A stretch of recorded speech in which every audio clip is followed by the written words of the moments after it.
We're gonna do a series, and the next one is gonna be on socializing and communication through Facebook. This one's focused on Facebook safe tools and kind of like how to clean up your Facebook account, right? And luckily I have my iPad with me, so I can do it.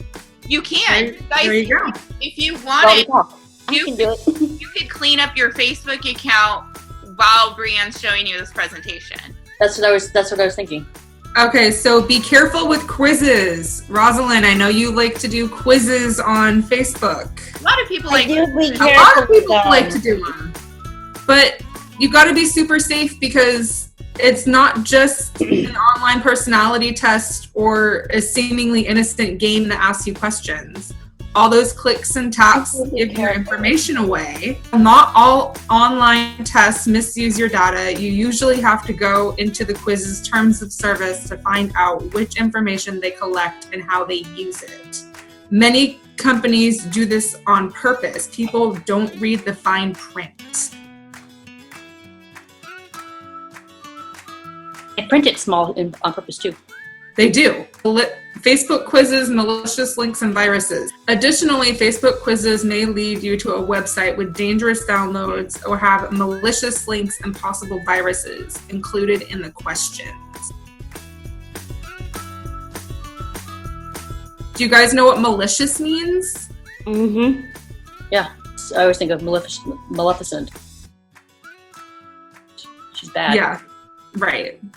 Malicious also just means like dangerous too. The best way to protect yourself is to take Facebook scams seriously and only click on links you definitely trust. Report suspicious links to Facebook and avoid websites that force you to log in or ask for an additional email address.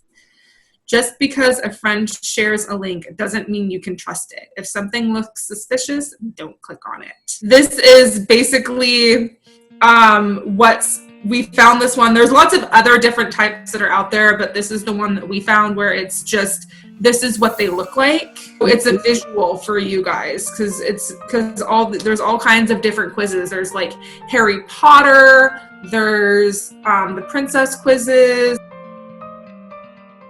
there's all kinds of different quizzes that are out there. Yeah, we can guess your age. Right? It's like, no. And then also look on the more quizzes. Which Dark Tower character are you? Which scary doll are you? Which role would you play in a horror movie? Take a look at the information you're sharing. When you click on a quiz or any other plug-in on your feed, you should see what information it's requesting from your profile, including who your friends are. Some apps let you edit this information on the spot, but even if you opt out of sharing certain information, you may still be giving up more than you intend. Allowing which Harry Potter character are you will let it pull your profile information, photos, your friends' info, and other content that it requires to work. This is a lot of information that you're giving away to take this one quiz. Even if your phone number isn't connected to your Facebook account, you're still letting this quiz access all of your photos, your friends' information, and other content. It doesn't even tell you. It just says other content. Work. Why would it need all of this information to play a quiz game? It doesn't. Brianne picked out this picture right here because this person is fishing for your personal data. They are tricking you into playing this quiz so that they can get all of this data from you. And that's what they're trying to do. They want your data. And you can't get that back. And you can't get your friends' information back either. So I think that's a lot of it too, is it's like you might not mind maybe giving up your information, but what about your friends' information? It has access to not only your information, but everybody else on your page too. Right. You should care about giving this information away. It's not something you can get back. Once you click it, it's gone. You shared that data. It is good to review your privacy settings on your social media accounts frequently. You can have your staff or another trustworthy person help. You can check on your privacy settings using Facebook's new privacy tool. Use the privacy checkup to review and adjust your settings to make sure you're sharing with who you want. Your privacy shortcuts also give you quick access to your privacy settings. So we're going to follow this link. So what we did was we just followed the link. So this is how you can review your privacy settings. It explains on here. Right. And it shows you kind of how to go through. It also shows the new Facebook and the classic Facebook. So it'll show you and give you a description of this is how you can go through and put your privacy settings so that you're only sharing the information that you want with the people that you want. Settings and privacy shortcuts, some topics that privacy shortcuts help you manage. Privacy review things like your location settings, account settings, update things like your password or alerts. Ad preferences, we're going to talk more about this later. We just found out about this. You can review ad settings and learn more about ads at Facebook. Facebook, you can opt out, but Facebook will attach your profile to certain ads. That is like the big thing right now and valuable, and companies are selling data. So you kind of want to protect that. And there's a safety. So you can use your safety center to learn about safety at Facebook and find helpful information on topics like bullying. So there's a lot of things that you can do, and then it lists some other ways that you can manage your privacy. You can limit the audience on your post for your future posts and your past posts. You can edit basic information on your profile and choose who can see it. Like Rosalind said, she does not include her phone number, which is great. You should not link your phone number to your Facebook account. Well, I would never do that. That's just creepy. Yeah, because like that just opens it up to a whole. With your email too, your email is linked, but it does not need to be shown on your profile. You need to have your birth date on there. You don't need to have your phone number or your social status, if you're single, if you're in a relationship. Yeah. I didn't put that on my new Facebook. The privacy settings tool. So this is kind of what you will see when you go to your privacy. It'll say privacy and settings and tools, and it'll say who can see my stuff, who can see your future posts, friends, review all of your posts and things you've been tagged in. And you can also limit the audience for the posts and check that. Who can send you friend requests? Everyone? Nope. What would be safer for this one, Brianne? Friends. Friends, yeah. I think that's what I have on mine is friends. Can't find Yeah. I even have a hard time finding myself half the time. So who can look you up using your address, the email address you provided? Friends. I have only me on mine. Yeah, me too. Yeah. And then do you want engines outside of Facebook to link to your profile? Nope. No. And this is more of the privacy settings. Who can see future posts?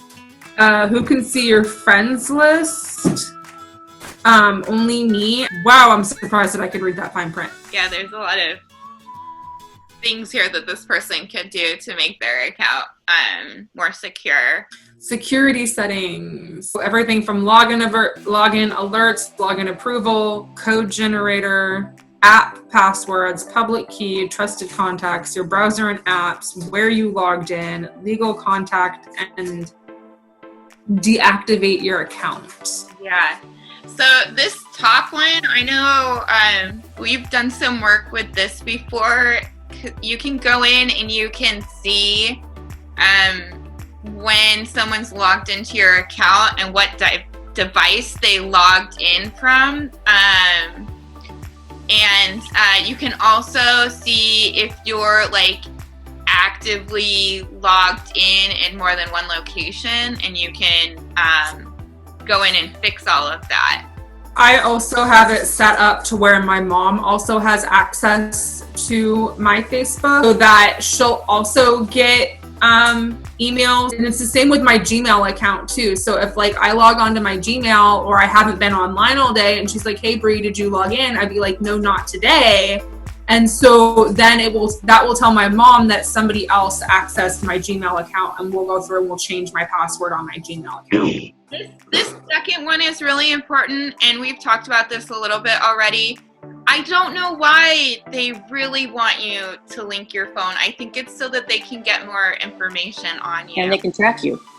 Yeah, so use your phone number as an extra layer of security to keep other people from logging into your account. No, you do not. It's like, I'm not going to give my mom's cell phone number out. It's like, I don't have a cell phone and I'm not going to give my mom's cell phone out. So it's like, it's really dangerous to have your cell phone number linked to your page.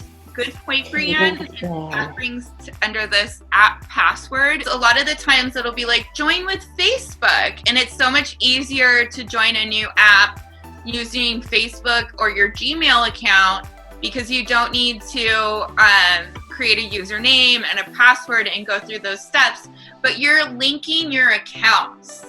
And so if someone is able to get into one account, they would be able to get into more than one account because they're all linked. Use special passwords to log into your apps instead of using your Facebook password. This is how you can go into your settings and find out if you've used Facebook, Twitter, or Google to log into a different app. You can disable them if you want. So then if you were on the Facebook app, you would go to menus, settings, account settings, logged in with Facebook. Think about where you're logged in. Now let's see. Timeline and tagging settings. Now, one of the things that I do want to mention before I go into this is if you're going to tag someone, send them a message just being like, hey, is it chill if I tag you in this picture? Because not everybody is necessarily going to be okay with being tagged in a photo. And just give them the option to say no. You might think that your friend looks great in the picture, but they might not think so. That's what I have. That's how I have it set up on mine. Who can add things to my timeline? This is exactly what Brienne's talking about. Right. So post on your timeline, friends, and you can see all of the tags.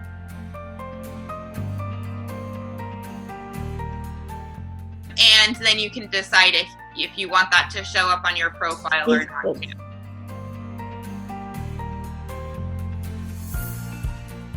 Who can see things on my timeline? Review what other people see on your timeline. View as. Yeah, this is a great option. You can view as like a stranger, someone you're not friends with. And then you can review and see what people would be able to see on your timeline if you were not friends with them. And then you can review what your friends can see. And some people even add more settings where you can do acquaintance settings, and so you can kind of choose who sees what. You can get like an outsider point of view of how other people are going to view it, so that you can go back through and change it accordingly.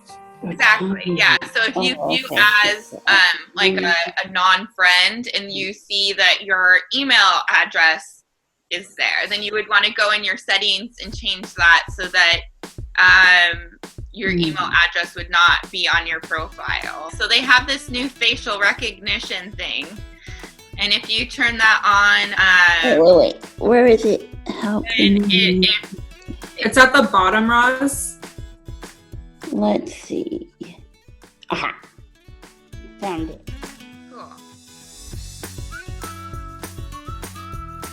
Remember how we were talking about the ads earlier? You can go through and you can opt out of it. They use your personal information in ads and share. Oh, good. Okay. Share with companies. Down here, it looks like this person had liked this market, and so now they're featuring that person's name with an ad for the market. I highly encourage you guys to check this setting. I don't want to be featured in ads. Oh no! So yeah, you would go into Post on your settings timeline. and then ads, and then you can opt out. Right. I did it. Yes! Victory! Mine! I did everything on private now. Another thing, Brian, we had talked about, like you guys could make like a journal. yeah. That way you can kind of just keep track of all the passwords that you have for different things, because that's kind of what I do. Slide is just showing you a little bit more how to delete apps that you've added to your account. This is really showing you it could be different games or whatnot. On Facebook, your name, profile picture, cover photo, gender, networks, username, and user ID are always publicly available. You're giving these apps a lot of your information by linking them to your Facebook account. Part 2, we're going to talk about internet safety. So we're going to talk about cyberbullying. Social media is being used a lot more now for connecting. So that's the next half of this wonderful package. You're not face to face with somebody, so you can't necessarily maybe always read their facial expression. We've experienced this where the sound drops. And I think sometimes people don't realize when their sound has dropped or when their sound is bad. The next part is going to be great because it's focused on a lot of those kind of uncomfortable and difficult social interactions. Sarcasm and teasing doesn't always interpret well through text message. June 19th is Stop Cyberbullying Day. Yes. Woohoo! Great. Thank you so much, Brianne. You did such a good job with this presentation.